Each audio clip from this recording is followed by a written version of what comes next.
السلام علیکم. اس ویڈیو میں ہم کور کریں گے ایجوکیشنل سائیکالوجی کی بیسکس. اس میں ہم ڈسکس کریں گے کہ ایجوکیشنل سائیکالوجی ہوتی کیا ہے، اس کا اسکوپ کیا ہے اور اس کے ایریا آف انٹرسٹ کیا ہیں. لیکن یہ سب اسٹارٹ کرنے سے پہلے ہمیں پتہ ہونا چاہیے کہ سائیکالوجی کیا ہوتی ہے.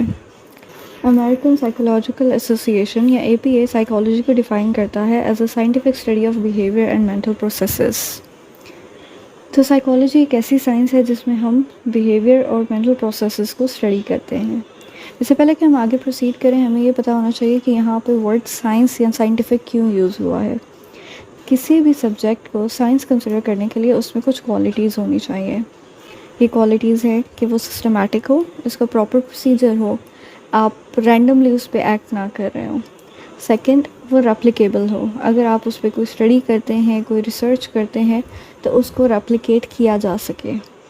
And third, it needs to be objective, جس کا مطلب یہ ہوگا کہ آپ کی پرسنل اوپینین سے رزلٹ افیکٹ نہ ہوتا ہو. جیسے کہ ہم ڈسکس کر رہے تھے کہ psychology is a scientific study of behaviour and mental processes. اس کے کچھ ایریاز ہیں جس پہ یہ کام کرتا ہے. سب سے پہلے یہ ایکسپلور کرتا ہے تھاٹ پروسیسز کو. ہماری ڈیلی لائف میں ہم بہت سارے کام کرتے ہیں اور اس کے بارے میں ہماری سوچ ہوتی ہے. وہ سوچ ہم کس طرح سوچتے ہیں، اس پہ کس طرح وہ ہمارے بیہیویئر پہ کس طرح اثر انداز ہوتی ہے، سب کچھ تھاٹ پروسیسز کا حصہ ہے. دین ہے ایموشنس. ہماری فیلنگس کیسی ہوتی ہیں، موٹیویشن، ہمیں کیا چیز موٹیویٹ کرتی ہے، پرسیپشنز، ہم کسی چیز کو کیسے دیکھتے ہیں. اینڈ انٹرپرسنل ریلیشن شپس، ہم دوسرے لوگوں سے کیسے تعلقات بناتے ہیں. یہ سب کچھ جو ہے سائیکالوجی کا حصہ ہے.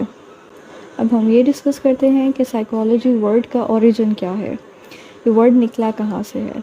سائیکالوجی بیسکلی 2 گریک ورڈ سے بنا ہے اور سائیکالوجی کی روٹ بھی گریک فلسفی میں ہی ہے. یہ 2 ورڈز ہیں سائیکی، جس کا مطلب ہوتا ہے سول یا مائنڈ، اینڈ لوگوس، جس کا مطلب ہوتا ہے اسٹڈی یا ڈسکورس. تو سائیکالوجی کا لٹرل میننگ جو ہے بلفظ اگر ہم معنی کریں تو اس کا مطلب ہوتا ہے the study of the civil, روح کا مطالعہ کرنا. ماڈرن ڈیٹ میں سائیکالوجی کو ڈیفائن کیا جاتا ہے as a study of mental processes and behaviour. لیکن ہمیشہ سے یہ اس کی ڈیفینیشن نہیں رہی.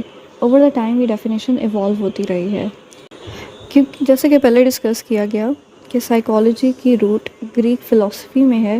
تو اس کی first definition the study of civil also comes from Greek فلسفی.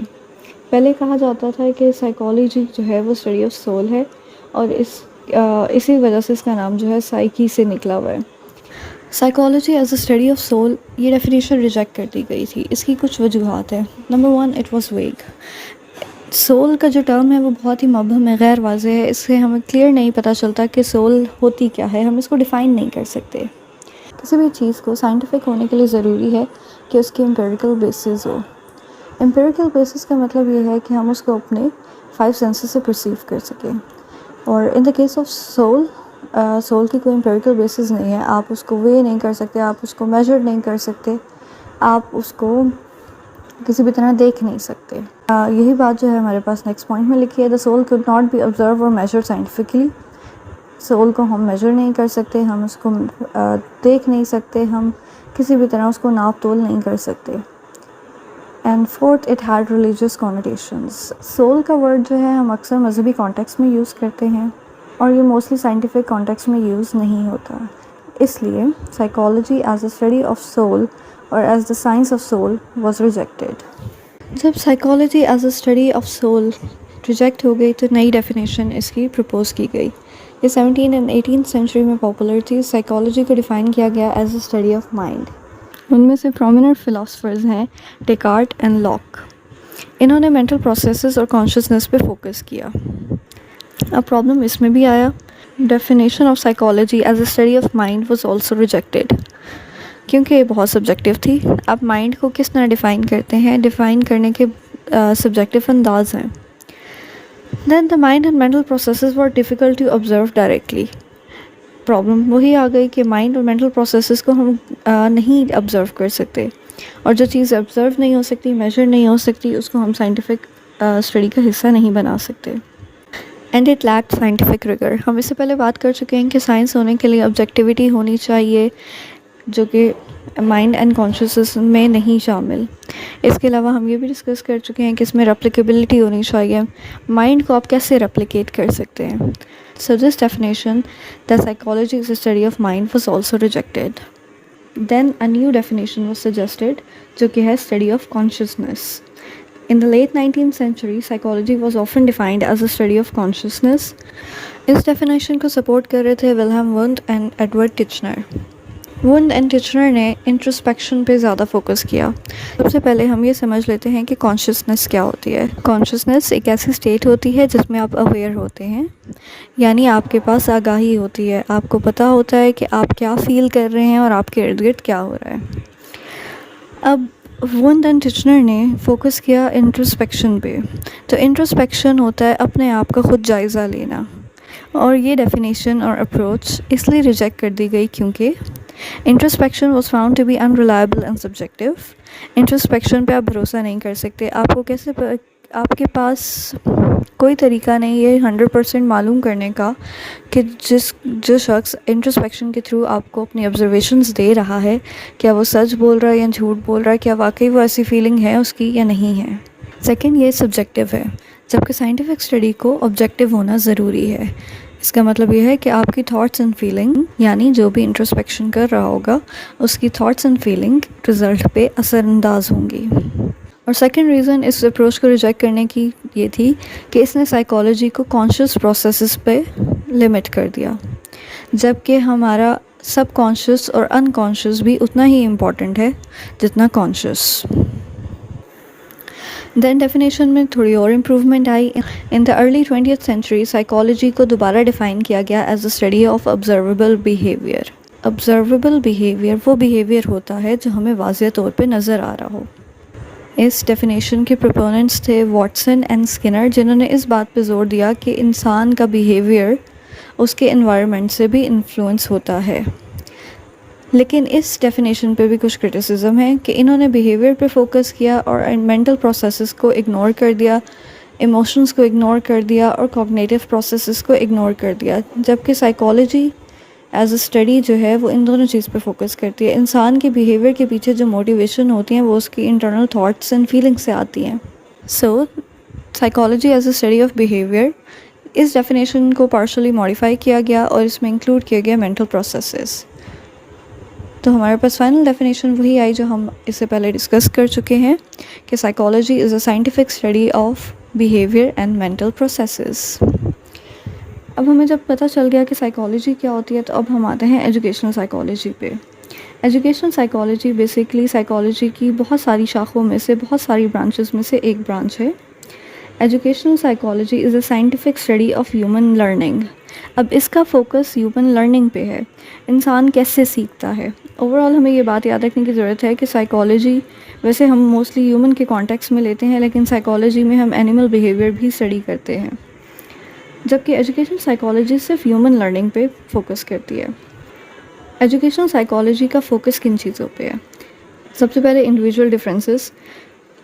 ایک فرد سے دوسرے فرد میں بہت سارے ڈفرینسز پائے جاتے ہیں. فار ایگزامپل انٹیلیجنس میں فرق ہو سکتا ہے، کوگنیٹیو ڈیولپمنٹ میں فرق ہو سکتا ہے، ایموشنز میں فرق ہو سکتا ہے، موٹیویشن میں فرق ہو سکتا ہے، سیلف کانسیپٹ، سیلف ریگولیشن، ان سب چیزوں میں فرق ہو سکتا ہے. تو یہ سب جو ہے ایجوکیشنل سائیکالوجی میں اسٹڈی کیے جاتے ہیں. اور اس میں یہ بھی اسٹڈی کیا جاتا ہے کہ انسٹرکشنل پروسیسز یعنی سکھانے کا عمل جو ہے اور ٹیکنالوجیز لرننگ کو کیسے فیسیلیٹیٹ کرتی ہے، لرننگ کو کیسے آسان کرتی ہے. اب اگر ہم بات کریں کہ کی ایریاز آف ایجوکیشنل سائیکالوجی کیا ہیں، تو یہ بیسکلی وہ سارے ایریاز ہیں جس میں ایجوکیشنل سائیکالوجسٹ انٹرسٹڈ ہوتے ہیں. تو سب سے پہلے ہمارے پاس آتا ہے لرننگ پروسیسز. اس میں ہر وہ چیز آ جاتی ہے جو ہمارے سیکھنے سے تعلق رکھتی ہے. ایجوکیشنل سائیکالوجسٹ اس چیز میں انٹرسٹڈ ہوتے ہیں کہ کوئی انسان کیسے سیکھتا ہے، کیسے انفارمیشن کو ریٹین کرتا ہے، کیسے ریکال کرتا ہے. سیکنڈ آتا ہے انسٹرکشنل میتھڈس، سکھایا کیسے جا سکتا ہے، کون سے میتھڈز افیکٹو ہوتے ہیں، کن کا سب سے زیادہ رزلٹ آتا ہے، آپ اسٹوڈنٹ کو موٹیویشن دینے کے لیے کیا کر سکتے ہیں. تھرڈ پوائنٹ جو ہے وہ کنیکٹڈ ہے، موٹیویشن اینڈ انگیجمنٹ. اب کسی بھی چیز کو سیکھنے کے لیے ضروری ہے کہ انسان سیکھنے کے لیے موٹیویٹیڈ ہو اور انگیجڈ ہو، اس کی اٹینشن ہو، اس کی انٹینشن ہو، وہ سیکھنا چاہتا ہو، توجہ ہو، اس کی نیت ہو۔ تو یہ سارے بھی جو ہیں ایجوکیشنل سائیکالوجی کے ایریا آف انٹرسٹ ہیں کہ آپ موٹیویشن کس طرح دے سکتے ہیں، آپ انگیجمنٹ کس طرح بڑھا سکتے ہیں، اس کے فائدے کیا ہوتے ہیں، نقصان کیا ہوتے ہیں وغیرہ۔ دین ہمارے پاس آتا ہے assessment and evaluation. Assessment and evaluation سے ہم یہ اندازہ لگاتے ہیں کہ جو طریقہ کار ہم استعمال کر رہے ہیں، چاہے وہ انسٹرکشنل میتھڈز کا ہو یا موٹیویشن میتھڈ کا ہو یا کوئی اور ٹیچنگ لرننگ سے ریلیٹڈ ہو، تو اس کا وہ کس حد تک کارگر ثابت ہوا ہے۔ کیونکہ ہم بلائنڈلی نہیں چل سکتے، ہمیں پروف چاہیے کہ جو کام ہم کر رہے ہیں اس کو سائنس بیک کرتا ہے، اس کو ایویڈنس سپورٹ کرتا ہے۔ اور لاسٹلی جو ہمارے پاس ہے وہ ہے individual differences. Person to person بہت سارے ڈفرینسز پائے جاتے ہیں، کچھ نیچرلی اکرنگ ہوتے ہیں، ہیریڈیٹری ہوتے ہیں، اور کچھ انوائرمنٹل ہوتے ہیں جو انوائرمنٹ سے آتے ہیں۔ تو یہ انڈیویجول ڈفرینسز جو ہیں لرننگ پروسیسز کو افیکٹ کرتے ہیں، موٹیویشن کو افیکٹ کرتے ہیں، انسٹرکشنل میتھڈ کو افیکٹ کرتے ہیں، اور اس کے بارے میں ایک ایجوکیشنل سائیکالوجسٹ کو علم ہونا بہت ضروری ہے۔ دین ہمارے پاس آتا ہے اسکوپ آف ایجوکیشنل سائیکالوجی، یعنی ایجوکیشنل سائیکالوجی کن ایریاز کو افیکٹ کرتی ہے، یا یہ ہمارے پاس کہاں کہاں یوزفل ہو سکتی ہے۔ Number 1 is classroom learning. Obviously سب سے پہلے جب بھی ہمیں لرننگ کا خیال آتا ہے یا ہم ٹیچنگ لرننگ کی بات کرتے ہیں تو ہمارا دھیان جاتا ہے اسکولس کی طرف، proper class room, formal class rooms کی طرف۔ اس کے بعد آتا ہے اسپیشل ایجوکیشن۔ اسپیشل ایجوکیشن کا مطلب یہ ہے کہ جو نارم سے ہٹ کے ہو، ایوریج چائلڈ سے ہٹ کے ہو، وہ گفٹیڈ چائلڈ ہو سکتا ہے، وہ انڈر پرفارمنگ چائلڈ ہو سکتا ہے، وہ کسی طرح کا ڈسیبلڈ چائلڈ ہو سکتا ہے، یا کوئی اور آپ کا اسپیشل سرکمسٹانس ہو سکتا ہے۔ تو یہ سارا کچھ جو ہے ڈیل کرتا ہے ایک ایجوکیشنل سائیکالوجسٹ۔ اس کے علاوہ ایجوکیشنل ٹیکنالوجی، ہر وہ ٹیکنالوجی جو ایجوکیشن کو ایزی بنائے یا ایکسیسیبل بنائے وہ ایجوکیشنل ٹیکنالوجی کا حصہ ہوتی ہے۔ تو ایجوکیشنل ٹیکنالوجی کو افیکٹو بنانے کے لیے ایجوکیشنل سائیکالوجی مددگار ثابت ہوتی ہے۔ دین کاؤنسلنگ اینڈ گائیڈنس، اسٹوڈنٹس کو اور ٹیچرس کو بھی during the teaching learning process بہت سارے پرابلمس آتے ہیں، بہت ساری مشکلات یا الجھنیں آتی ہیں، تو اس کو سالو کرنے کے لیے، ان سے ڈیل کرنے کے لیے کبھی کبھار کاؤنسلنگ یا گائیڈنس کی ضرورت ہوتی ہے۔ تو یہ کام بھی ایجوکیشنل سائیکالوجسٹ کرتے ہیں۔ And then research and policy, اگر ہم جاننا چاہتے ہیں کہ ہم کوئی پالیسی بنانا چاہ رہے ہیں وہ کس حد تک افیکٹو ہوگی، ہم کوئی نیا میتھڈ یوز کرنا چاہ رہے ہیں، ہم کوئی نیا میتھڈ ڈیولپ کرنا چاہ رہے ہیں، تو یہ ساری چیزیں جو ہیں ایجوکیشنل سائیکالوجی ڈیل کرتی ہے۔ اب as a field educational psychology کی امپورٹنس کیا ہے؟ ایجوکیشنل سائیکالوجی کی وجہ سے ہمارے پاس زیادہ افیکٹو ایجوکیشنل انوائرمنٹس بنتے ہیں۔ ایجوکیشنل انوائرمنٹ وہ کوئی بھی انوائرمنٹ ہو سکتا ہے، چاہے وہ کلاس روم کے اندر ہو یا باہر، جس کا مقصد ایجوکیشن دینا ہو۔ ایجوکیشن کیا ہوتی ہے؟ ایجوکیشن ایک ایسا پروسیس ہے جس کے تھرو آپ پازیٹیو چینج لاتے ہیں بیہیویئر میں۔ ایجوکیشنل سائیکالوجی ہمیں ہیلپ کرتی ہے افیکٹو ایجوکیشنل انوائرمنٹس بنانے میں، ایک ایسا انوائرمنٹ جس میں لرننگ ہو اور لرننگ آسانی سے ہو۔ سیکنڈ، ایجوکیشنل سائیکالوجی ہمیں ٹیچنگ میتھڈز امپروو کرنے میں ہیلپ کرتی ہے۔ نہ صرف ہمارے انوائرمنٹ امپروو ہوتے ہیں بلکہ ہمارے ٹیچنگ میتھڈز امپروو ہوتے ہیں۔ اب یہ آپ سب کو پتہ ہوگا کہ ہر بچے کو ہر طریقے سے نہیں سکھایا جا سکتا، یا ہر میتھڈ ہر ٹاپک کے لیے ہم یوز نہیں کر سکتے۔ ہمیں ٹاپک کو، کنٹینٹ کو اور لرنر کو دیکھ کے اپنے میتھڈز کو چینج کرنا پڑتا ہے، اور اس سب کے لیے ہمیں ہیلپ کرتی ہے educational psychology. Support students in reaching their full potential. ابھی ہمیں پتہ ہے کہ ہر بچے کا بیسٹ ایک جیسا نہیں ہوتا، اور کبھی کبھار ہمارا انوائرمنٹ یا ہمارے میتھڈز اس طرح کے نہیں ہوتے جس میں ہم اپنا بیسٹ پرفارم کر سکیں۔ تو ایجوکیشنل سائیکالوجی اس چیز کو مد نظر رکھتے ہوئے اس طرح کی اسٹریٹجیز سجیسٹ کرتی ہے جس سے اسٹوڈنٹس اپنے فل پوٹینشیل تک پرفارم کر سکیں، ان کو ریلیونٹ سپورٹ پرووائڈ کرتی ہے۔ تو یہ تھا ہمارا lesson on introduction to educational psychology. Hopefully یہ آپ کے لیے ہیلپ فل رہا ہوگا۔ انشاءاللہ ہم ملیں گے نیکسٹ ویڈیو میں۔ اپنا خیال رکھیے گا۔ تھینک یو اینڈ اللہ حافظ۔